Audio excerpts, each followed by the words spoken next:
comment ça s'explique. Mhm. Ces 3000 jeunes, bu ñu demee dans ces opérations-là, lu leen neex la ñuy def au fait. Ils peuvent se protéger comme ils peuvent ne pas se protéger. Tout en sachant que foofu dëkkuñu fa dañuy jaar jàll. ñu pare ñu jël leen juuxaat leen biir Sénégal ok say Sénégalais la ñibbisi nañu namm nañu seen i jabar ñi namm nañu seen i gel ñi namm nañu seen i coro et tout ça mais inconsciemment ñu jàpp ni ñii organisation moo leen yóbbu woon kon organisation boobu baax na baax boo xamante ni defal na leen ay tests ou tout ça alors que loolu amul. Je parle en connaissance de cause alors que les gens dañoo ñëw rek dellu seen kër yi ñibbi. dem seen kër yi ñibbi seen soxna yi. ñu tëddal seen soxna yi donc fekk ni indaaleen ay feebar yu dul jeex. Exactement fekk indaale nañu plein de maladies. Le virus mais oui. parce que nag loolu mooy propagé wu.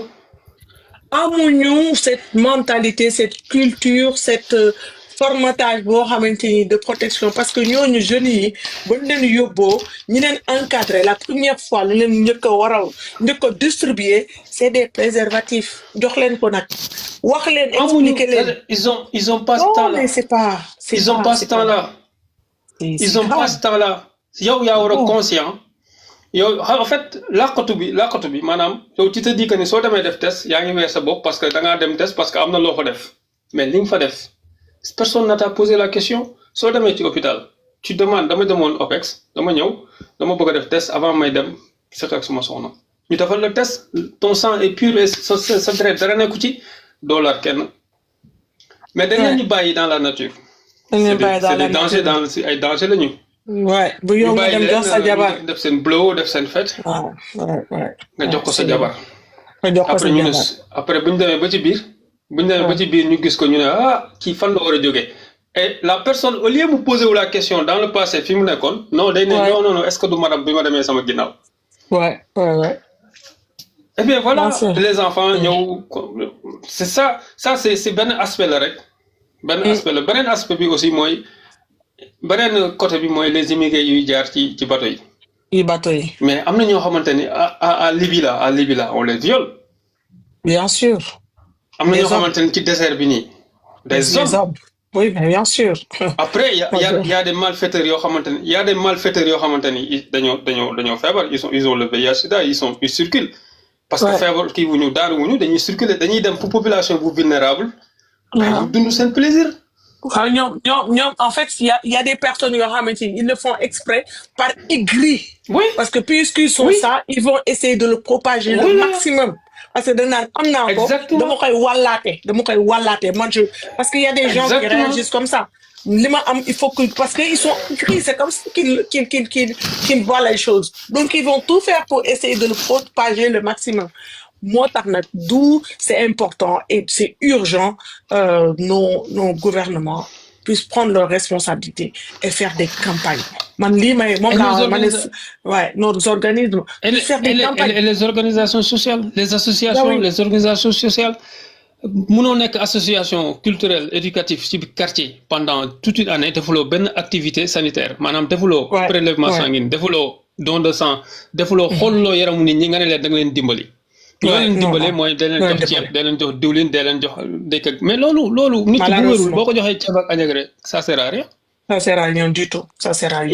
il faut que ces barrières là soient brisées il faut que ñu xam ni nit ki l'éducation ci la bokk éducation santé am ci la bokk éducation santé nag da ngay wax sexualité am. dundam lekkam. yaa ngi dégg.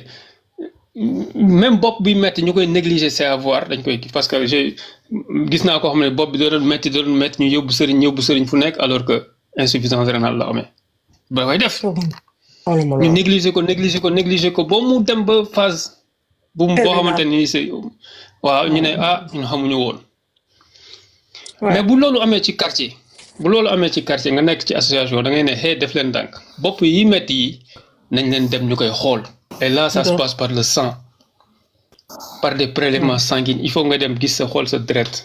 Bien sûr. C'est très important. Et il y avait une dame, une très forte dame au Sénégal, au ministère de la Santé, Marie-Eva Marie-Coll Seck, je ne sais pas là. Si, je la connais. Mais femme boobu li mu def ci association yi pour ñuy def ay tests pour ñuy def ay prélèvements pour ñuy xool la santé de la jeunesse dafa ne même lu ñu jeune il faut que ñuy xool leur santé parce que jeunesse bu perte santé moom ak vieillesse ñoo yam ils sont pas ils servent à rien. Jeunesse c'est le futur hein. C'est le futur. C'est l'héritage hein. Donc ce fait qu'Internet toi ton héritier déjà il est malade donc loolu laa doon wax sànq depuis le début. Gis nga Mido en fait malheureusement au Sénégal les gens ne prennent pas en compte leur santé man ba ma nekk naa Sénégal ma feebar sama biir di metti chaque fois ma demee hôpital médecin bi bindal ma garab ma def 3 fois des crises yoo xamante ni je ne savais pas et que loolu parce que ëmb naa aussi naa donc xam naa lan mooy mais méttitu biir boobu moo gënoon a métti en fait matu et que à chaque fois ma piqué crise bu ma demee médecin bi def may bindal benn kii bind mais 3e fois bi ma ñëwee xamul moo ko wax non dama mujjee ma mer ma ne ko mais comment ça se fait que yow su ma ñëwee nga bindal ma garab ma dem te mënoo ma bindal scanner wala je sais pas échographie parce que yow xamoo ne metti sama biir. Voilà. te loolu moo jiitu balaa nga def nii xool ma ne ko da may jàngal sama liggéey ma ne ko mais 3e fois nii may def ay crise di ñëw damay bindal ay garab te xamoo yow lan mooy metti sama biir. En plus c'est les plus chers les plus gën a basique ci hôpital li gën a basique mooy nga ñëw rek fii bon ñu dem consultation fii en Europe xam nañ bu ñu ñëwee bëñ sax boo ko yoree dañ lay scanner. baa ñu rajo boo ñëwee nga ne biir mooy metti ñu yóbbu la scanner médecin bi du la gis te gisul sa scan. gisul lu nekk sa biir. gisul lu nekk sa biir. c'est la moindre des choses wala échographie. su ko gisul mënu la diagnostiquer wax la li fi ne. mais ñun dañuy xool ay livres suñu médecin dañuy xool livre xool les symptômes mais les symptômes là ça mën na la tromper ah. mën na la tromper mën na nekk leneen ça peut être autre chose. Ah bah oui. et ça siburu la paracétamol ibuprofène siburu la ba maladie bi développé après hop c'est trop tard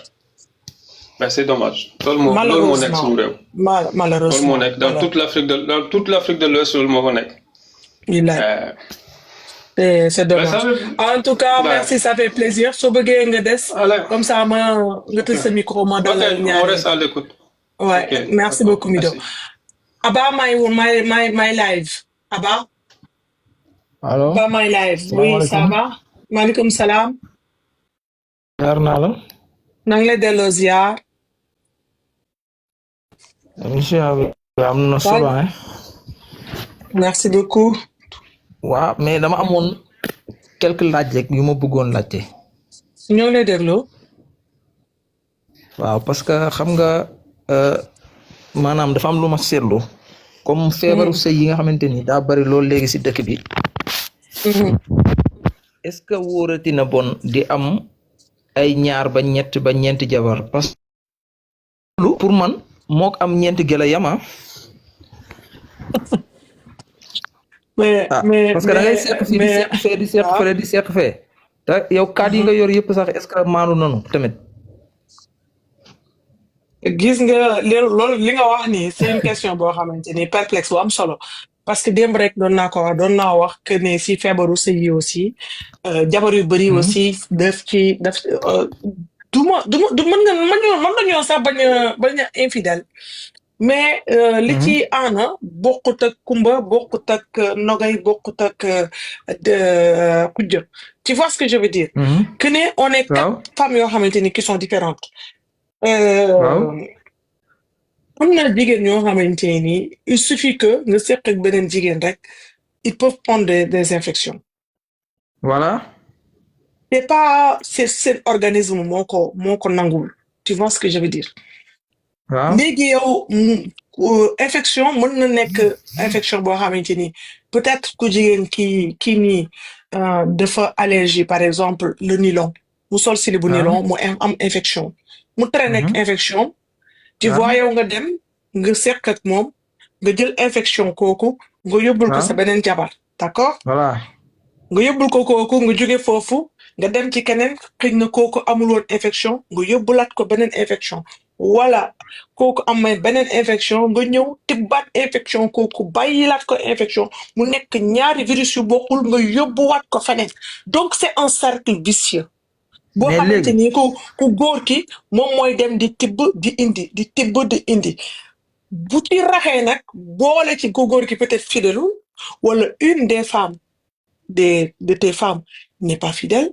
mu nekk encore beneen cercle boo xamante ni c'est des virus qui se promènent gis nga je vais te dire une chose dans un mariage polygame et dans un mariage monogame gis nga bu fekkente ne mariage monogame tu es seule une femme est seule avec son mari et son mari est fidèle et la femme il est fidèle ku jigéen ki non li may wax nii jigéen ñi démb wax naa ko bi sa bajo day set wecc maanaam boo déggee bajo bu set du xelli ndox du xasan doo saw muy xasan doo saw sa lèvre yi di neewi doo am perte blanche boo xamante ni c'est bizarre di ko toppatoo rek dans un mariage polygame nag c'est pas pareil jigéen ñi am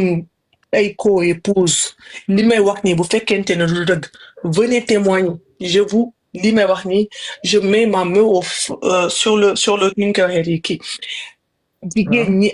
ñi am ay co-épouse ñëw leen ngeen démentir ma ñi am ay co-épouse ñëw leen ngeen démentir ma bu fekkente ne amoo leen ay démangeaison seen ay bajo di xasan parfois muy xelli ndox parfois toujours c'est-à-dire yow bu fekkente ne toi tu es hyper propre tu es hyper sensible tu vas choper tout le temps des infections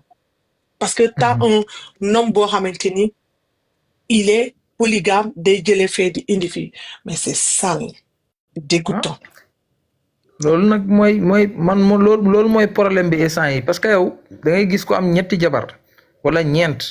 ay fii ñaari fan te gis nga par ñaari fan bu dee ñun sénégalais yi par ñaari fan nañ koy doxalee mais ñaari fan bi nga aaye fii est-ce que yow ka nga aaye dina la bàyyi si ñaari fan yëpp sa jàmm yaa ngi dégg yow léegi yow da ngay nekk benn géniteur rek di wër gétt gi quoi cuuc fii cuuc fee après comme li nga wax rek fu ne nga dem tëbu fa waaw moo tax en général lu si ëpp sax balay yàgg ñi tàggoo benn tukki bu ndaw wala yooyu pour mën a noppalu te am na ñoo xamante ni sax tàggoo tukki boobu noonu dafa am leneen lu ñuy wëri si pet ça dépend xam nga moo tax problème bi man na moom boo waxee ñun Sénégal na nekk te boo nee réew jullit mën nañ ko gisee neneen mais pour man am jabar yu bari sax wóoratul quoi si jamono ji vraiment c'est que sunu réew ma jabar ju bari sax moo fa amatul sens parce que déjà benn góor ñi yoratuñ mën a yore jigéen ñi yoratuñu lu mën a yore xale yi tumburanke nañu ils sont pas encadrés dañuy jur di teg duñ leen toppatoo seeni doom duñ toppatoo mais yor sa benn jabar tu construis avec ta femme je pense que ne bu fekkonte ne par exemple jël nañ takk ñaareel yóbbu ko benn niveau bi képp kuy takk ñaareel da nga war a am kër boo xamante ni dugal nga fa sa jabar dugal nga fa say doom déjà ba pare tu les as mis dans une situation boo xamante ni de sécurité paisible say doom mën nga leen a encadrer nga doog a takk ñaareel je pense que ña fay takk ñaareel duñ bari d'accord mais xam nga lan mooy problème bi encore foofu noonu en général jigéen ñi ngay takk sax dinañ xam nu fa demee de mais ñoom ñoo koy nangu te xam nga góoru léegi nii boo leen ko yombalee rek ñuy jël soit buñ la takkulee mënuñu la takk dañuy continuer di nekk ak yow di foog yow di tëdd ak yow di dund ak yow lu ne. comprendre nga am na lu nu ragal mu fekk leen si ñi ne xaaral ma takk boo du la amal njariñ tamit. yaakaar naa loolu kese la waaw yaakaar naa gis jigéen boo xam te ne day taxaw sax si bii boo waxee mun la man en tout cas naa am ku baax rek. di jëntuwul ku baax. leneen. lan mooy ko naa am ku baax rek naa am jëkkër la ni yaa ngi dégg te ku baax kooku noonu maanaam du ko teg si cadre waaw gisoo noonu la fa demee nag moo tax man instant yii nii encore tamit préservatif yi ngay gis nii man loolu mës na ma dal quoi ma nekk ak benn jigéen comprendre nga Maghreb la sax mais dama nekk moom ba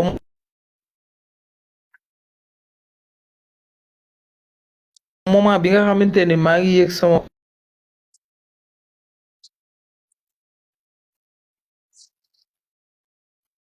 bopp sentir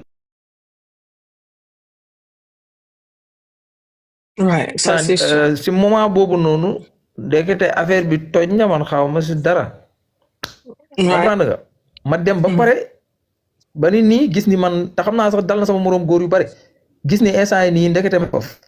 na préservatif mën na est-ce que comprendre nga kon loolu bokk na tamit même bu fekkee yaa ngi utiliser préservatif ngay sóoraale di vérifier quoi bañ topp sa rythme ba benn instant doo xam nu mu demee parce que man loolu dal na ma nga utiliser bu baax marque bu baax pas sous marque yi waaw mais gars yi ñoom bu ñu si loolu ñoom préservatif rek nañu xam te bu ñu demee pharmacie di jàpp ni lépp lu ñu fay jaayee rek lu baax la comprendre nga jënd bu baax ñoom dañuy jàpp ni lu ñu fay jaay rek lu baax la préservatif rek na ni wax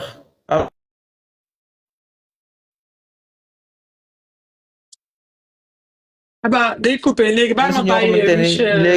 Micheline moom mu ñëw léegi dañ si rax ay yu kenn xamul ay limon ak ay fraise ak ay nangam ak nangam yi nga jàpp ni moom nga soxla jaay kontaan na day yàqu day am na solo tamit merci beaucoup day toj loolu Micheline ok pardon nga waaw wàcce ma s'il vous plaît d'accord ça marche Micheline Micheline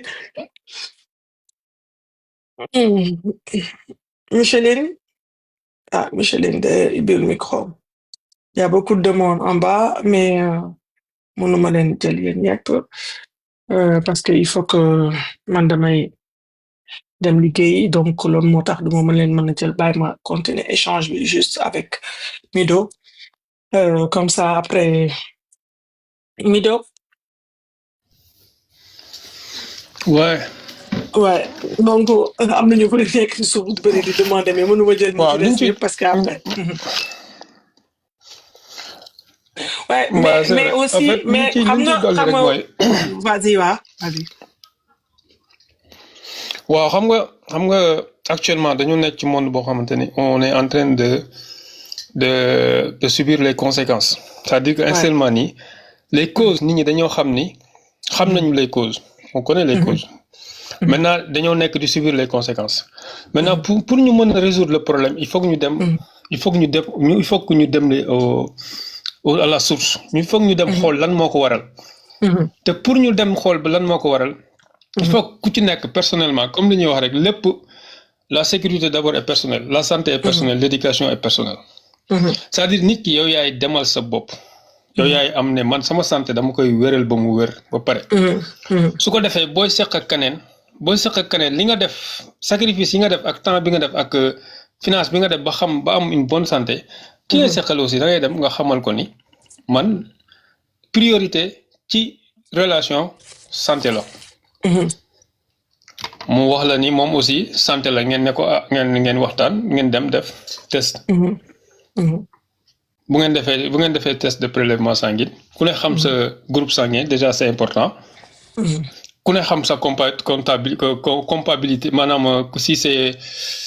comment c'est le mot bi moom ay ànd na wala àndul parce que am na ñoo xamante ni même c'est pas voilà c'est là le mot am na ñoo xamante ni ñu ngi am ay doom te alors que c'est des drépano ouais tout à fait c'est très dangereux te alors que c'est des AA nga dem nga see kenn koo xamante ne AA la ngeen jur doom ñu ne mu am ay crise mon 20 ans même espérance de vie bi c'est pas am ay crise de drépano en plus loolu dañ ko maanaam dañ ko négliger au Sénégal dañoo jàpp ni loolu garaawul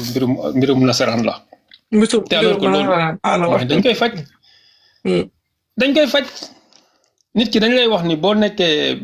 boo amee feebar da ngay dem ñu wax la sa feebar lii moo koy faj lii ngay moytu ak lii mais ñun dañoo négligent ba nga xamante ne dañoo ne loolu garaawul affaire traditionnelle dem jënd ay reen dem jënd ay c'est vrai reen ay garab yooyu noonu mën na faj. waaw bien sûr c'est des. mën na faj mais boo xamul le dosage boo xamul la durée de traitement parce que traitement c'est pas éternel. traitement c'est pas éternel c'est pas 6 mois 7 mois ngay naan ren da ngay naan ren benn moment nga xool sa yaram nu muy def nu muy réagir li am solo mooy ñun ñëpp xam nañu mën na am transmission sexuelle mais mën na am transmission ci saleté maanaam si saleté ci comme li ngay wax nii ñenn ñi am mën nañu sol benn slip pendant 1 mois garaawul ci ñoom ñu dem ba bëgg a sëy à un moment ñu ne waaw nañu gaawantu wala yaay ñëw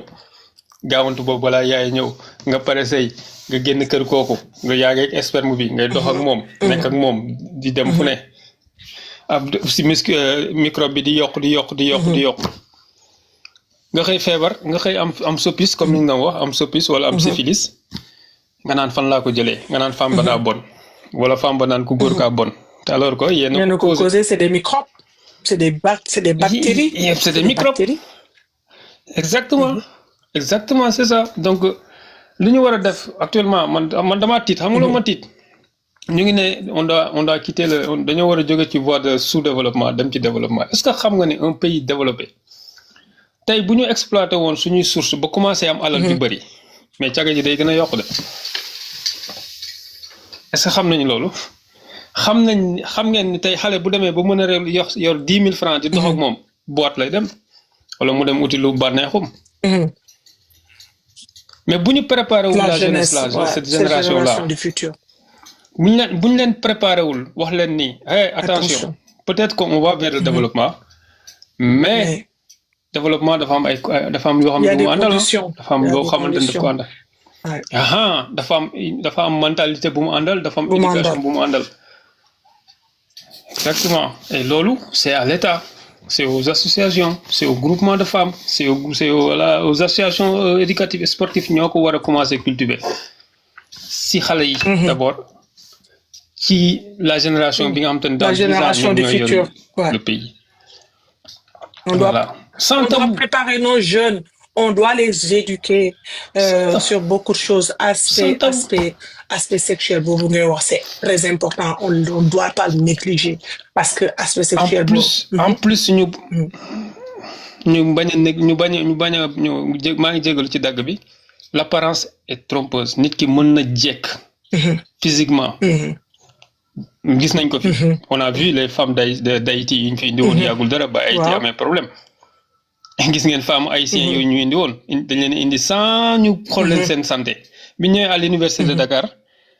am na si ñoo xamante ni elles ont eu le courage dem wax ni dañoo am VIH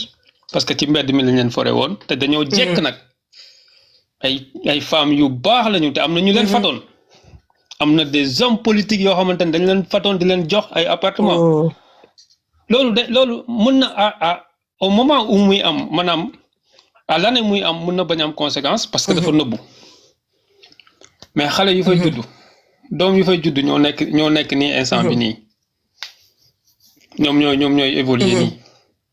te ñu ngi peut-être ñenn ñu ngi yor virus bi di ko doxantu peut-être daanelu leen xamuñu ko ñu jàpp ni wér nañu fekk wéruñu nañu dépister il faut dépister les gens il faut faire des tests il faut que les gens man damay toog Sénégal tout région yëpp doo dégg fenn fu ñu leen ne sensibilisation pour la santé doo dégg leen xam nga lu ñu lay wax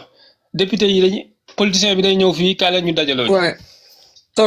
gàmmu gi jot na kaa leen ñu dajaloo de màggal gi jot na kaa leen ñu dajaloo de lekk naan fecc yooyu la ñuy def c'est tout mais wér-gu-yaram wér-gu-yaram dara amul wér-gu-yaram amul c'est ça ça n'a pas de prix et que amul prix nos jeunes sont notre héritage de demain notre jeunesse c'est eux qui vont construire le pays donc on doit investir sur eux waa lamb ji puisque les jeunes vous suivent ñeneen ay idole seen idole ngeen mais il faut les parler dans ce sens-là de temps en temps lamb bëri man su ma jegaloon koo xamante roi des arènes la bëri na fu mën a defee campagne lamb ji dans des comment ça s'appelle mais déggoo li ma wax Sénégal xam nga lan moo ñu sonal le tabou tey par exemple par exemple Youssou Ndour sax am na wayam bu mu way am na ko fi wax démb nee na nañuy sol kawas l'OMS d'accord l'OMS c'est son rôle bien sûr l'OMS c'est le rôle de l'OMS Organisation mondiale de la santé tout à l'heure dama ko jaawale sax Youssou Ndour way na way boo xamante ni mu ne waaw da leen sol dàll mais da leen sol dàll c'est vrai mais bu fekkente ne da leen sol dàll dañuy dégg way bi te comprendre ñu lan mooy sol dàll aussi il a lancé un message, mais son message, est-ce que tout le monde va le comprendre? Tout le monde ne va pas le D'où comprendre. d'où l'importance de ñi mën a comprendre nañu, mais il y a une partie bu comprendre nga wax leen ko ci digg bi. Tu les parles comme carrément. Bah oui, tu soldat leur la parles. nekkul dem jënd Nike wala Dem dem jënd jënd Adidas non. soldat la mooy aar sa bopp. Aar sa bopp. bu amee une partie bu comprendre lan mooy aar sa bopp beneen partie na la lu ñuy aaree suñu bopp nga ne ko booy sëy. Booy sëy ngay dem uti protection. mënuma la tere sëy sa vie la sa life la bu la neexee def ko. Absolument. Mais mun naa la avertir ci protection quand même. De protection. C'est la moindre des choses. Mais problème bi moom mooy on n'en parle pas, on n'en sensibilise pas, alors que jeunes yi ñoo ngi fa nekk ils font n'importe quoi sans comprendre les conséquences de demain. Donc nañ ci bàyyi xel parce que feebar du conséquences yi dafa les conséquences dañoo bëri ba pare les conséquences sont graves buñ ko banaliser parce que c'est très très grave mooy jur cancer de la prostate pour jigéen ñi moom mooy jur aussi après cancer du col de l'utérus et ça tue et que loolu mën fa fees dell cancer de la prostate cancer du col de l'utérus et aussi même le dépistage pour les femmes ñi nekk ci live bi ce qui m'écoute bu fekkente ne vous êtes au Sénégal même bu fekkente ne amoo gynécologue wala sa gynécologue vous faites du frottis dem leen ngeen def dépistage pour le cancer du col de l'utérus bu leen ko mënee chaque 2 ans allez faire ça c'est important mën na leen dimbali ba se aar leen ci cancer du col de l'utérus parce que bëri na te que infection yu bëri yi à perpétuité infection à répétition mën na ko indi donc allez faire des dépistages s'il vous plaît parce que bëri na Sénégal man damay jot tout le temps ay message waxal ci loolu parce que cancer du col de l'utérus dafa bëri parce que jigéen ñi Sénégal aussi bëri na ay yu ñuy def seeni jënd ay lu nekk n'importe quoi ay safal ay xatal ay neexal ay xobalan non c'est incroyable non mais c'est vrai non bon on va demain oui merci beaucoup en tout cas Mito à la prochaine inchallah à la prochaine on reste toujours à l'écoute bon lu ñu mën a contribuer pour mën a jàppale voilà on est toujours ensemble avec plaisir. Allez, merci beaucoup. Bonne soirée. Bonne soirée. Très bien, merci. Micheline, donc malheureusement, Micheline. Bon, on est peut-être une prochaine fois. Donc, demain ñëw ma bàyyi leen parce que tey moom je peux pas mënuma à la dormir parce que j'ai des choses à faire mais ngeen bàyyi xel ci li ma leen wax ni les femmes qui sont au Sénégal ni nekk France moom bon je m'en doute pas yow yaa ngi doog a ñëw yaa ngi ci suuf d'accord les femmes qui sont au Sénégal dem leen ngeen def dépistage dem leen ngeen defi frottis bu fekkee ne même bu fekkente ne am ngeen jëkkër sax parfois faites-le parce que malheureusement vos hommes sont pas fidèles à 100%. Malheureusement vous êtes dans des ménages de polygamie donc de temps en temps nga dem xool sa bopp xool sa yaram wàññiwul dara merci beaucoup sister nga bàyyi ba ma live ba pare nga doog a ñëw di ma may ay rose donc dem leen ngeen xool seen yaram dem leen ngeen def dépistage dem leen ngeen def frottis faites des analyses def leen frottis def leen comment ça s'appelle mammographie aussi pour le cancer du sein xool sa bopp dina tax nga prévenir sa bopp si yenn jàngoro yi allez faire ça s'il vous plaît c'est hyper important les jeunes notre patrimoine le futur du Sénégal c'est vous ubbi leen seen xel yi muy góor que muy jigéen soo leen mënula abstenir boo leen mënula fidèle moi je juge personne mais protégez-vous. Protégez-vous. Jigéen ñi bàyyi leen di dem di si centre yi pour jël ay je sais pas ay comment ça s'appelle des comment ça qu'on l'appelle encore euh, des j'ai oublié le mot euh, j'ai oublié le mot euh, comment on appelle ça ay pilule ay xawma lan donc dem leen jël leen def leen seen bopp même bu fekkente ne da ngeen dem pour jël ay pilule je sais pas qu'est-ce que vous faites est loolu la mënti def protégez-vous parce que li ngeen yaakaar lee mën na leen a protéger juste sur la grossesse te ëmb moo gën a sedd am VIH ëmb moo gën a sedd nga am feebar boo xamante ni mën na la indil cancer ëmb moo gën a sedd nga chopé syphilis ëmb moo gën a sedd yooyu yëpp ëmb bi pour seen gàcce goo xamante ni gàcce ak xëy na ak doom la moom kat biir na te amul jëkkër waaye gàcce gi nga gàcce doom googu noonu xam nga doom mais c'est un enfant un enfant c'est du bonheur pour man maintenant bu fekkee na nga fa chopé nag une maladie boo xamante ni yow toute ta vie ça va te nuñ koy waxee ci dina la gàllankoor si te dund yëpp loolu lan moo ko jar donc protégez-vous protégez-vous protégez-vous oh protégez-vous les filles les garçons pareil en tout cas mu ngi noonu daal donc yéen ñëpp maa ngi leen di bàyyi Kira la conseillère xam naa ne am ngay question mais tey moom bu mu mën a yàgg parce que je dois me préparer dama war a reer dama war a liggéey te je travaille la nuit aujourd'hui donc dama war a préparer wu dem reeri suba incha allah heure bi dinaa taalaat comme ça ñu waxtaan d'accord aw bu leen wax dara je vous fais des gros bisous su doyul suba ñu bisat encore voilà ñu ñëwaat dolliwaat tollantiwaat comme ça ñu tëj ce sujet là avec pour ce week-end là allez je vous fais plein de bisous allez bisous à bientôt